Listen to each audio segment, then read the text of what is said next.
Pinocchio, the star of the dance. The theatre will be as light as day." That night, as you can well imagine, the theatre was filled to overflowing 1 hour before the show was scheduled to start. Not an orchestra chair could be had, not a balcony seat, nor a gallery seat, not even for their weight in gold. The place swarmed with boys and girls of all ages and sizes, wriggling and dancing about in a fever of impatience to see the famous donkey dance.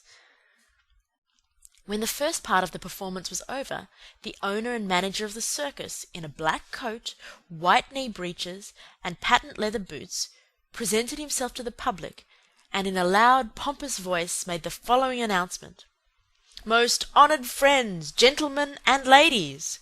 Your humble servant, the manager of this theatre, presents himself before you tonight in order to introduce to you the greatest, the most famous donkey in the world, a donkey that has had the great honour in his short life of performing before the kings and queens and emperors of all the great courts of Europe.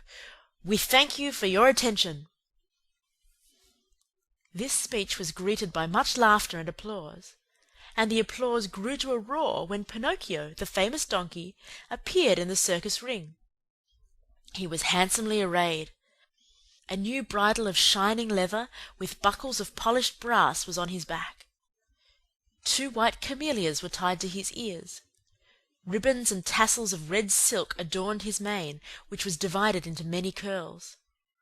A great sash of gold and silver was fastened around his waist, and his tail was decorated with ribbons of many brilliant colours. He was a handsome donkey indeed. The manager, when introducing him to the public, added these words: "Most honoured audience, I shall not take your time tonight to tell you of the great difficulties which I have encountered while trying to tame this animal, since I found him in the wilds of Africa. Observe, I beg of you, the savage look of his eye. All the means used by centuries of civilization in subduing wild beasts failed in this case. I had finally to resort to the gentle language of the whip in order to bring him to my will. With all my kindness, however, I never succeeded in gaining my donkey's love. He is still today as savage as the day I found him. He still fears and hates me. But I have found in him one great redeeming feature. Do you see this little bump on his forehead? It is this bump which gives him the great talent of dancing and using his feet as nimbly as a human being.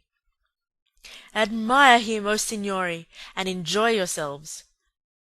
I let you now be the judges of my success as a teacher of animals. Before I leave you, I wish to state that there will be another performance tomorrow night. If the weather threatens rain, the great spectacle will take place at 11 o'clock in the morning." The manager bowed, and then turned to Pinocchio and said, "Ready, Pinocchio? Before starting your performance, salute your audience."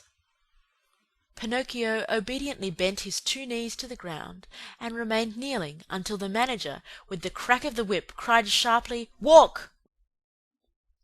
The donkey lifted himself on his 4 feet and walked around the ring.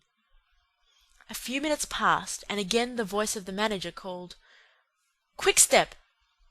and Pinocchio obediently changed his step. "Gallop!" and Pinocchio galloped. "Full speed!" and Pinocchio ran as fast as he could.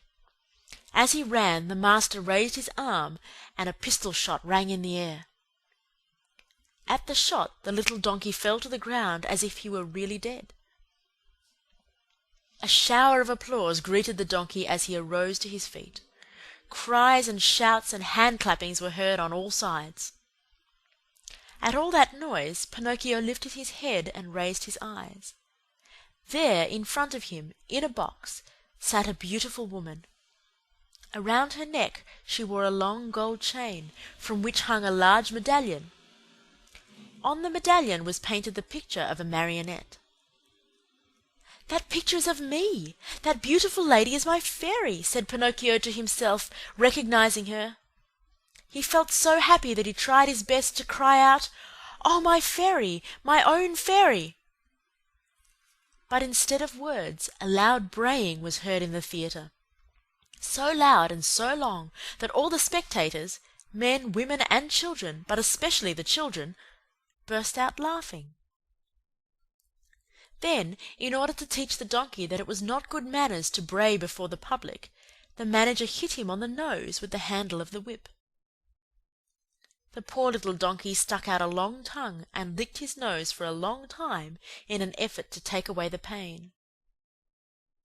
And what was his grief when, on looking up toward the boxes, he saw that the fairy had disappeared. He felt himself fainting, his eyes filled with tears, and he wept bitterly. No one knew it, however, least of all the manager, who, cracking his whip, cried out, "Bravo, Pinocchio! Now show us how gracefully you can jump through the rings."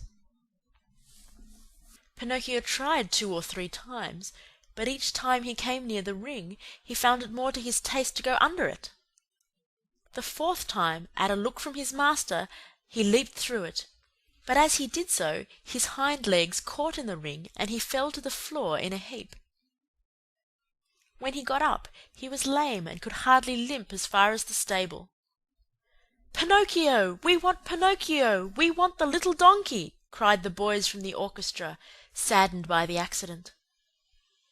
No one saw Pinocchio again that evening. The next morning the veterinary, that is, the animal doctor, declared that he would be lame for the rest of his life. "What do I want with a lame donkey?" said the manager to the stable boy. "Take him to the market and sell him." When they reached the square a buyer was soon found. "How much do you ask for that little lame donkey?" he asked. $4. "I'll give you 4 cents. Don't think I'm buying him for work. I want only his skin. It looks very tough and I can use it to make myself a drumhead. I belong to a musical band in my village and I need a drum." I leave it to you, my dear children, to picture to yourself the great pleasure with which Pinocchio heard he was to become a drumhead. As soon as the buyer had paid the 4 cents, the donkey changed hands. His new owner took him to a high cliff overlooking the sea, put a stone around his neck, tied a rope to one of his hind feet, gave him a push, and threw him into the water. Pinocchio sank immediately, and his new master sat on the cliff, waiting for him to drown, so as to skin him and make himself a drumhead. End of chapter 33.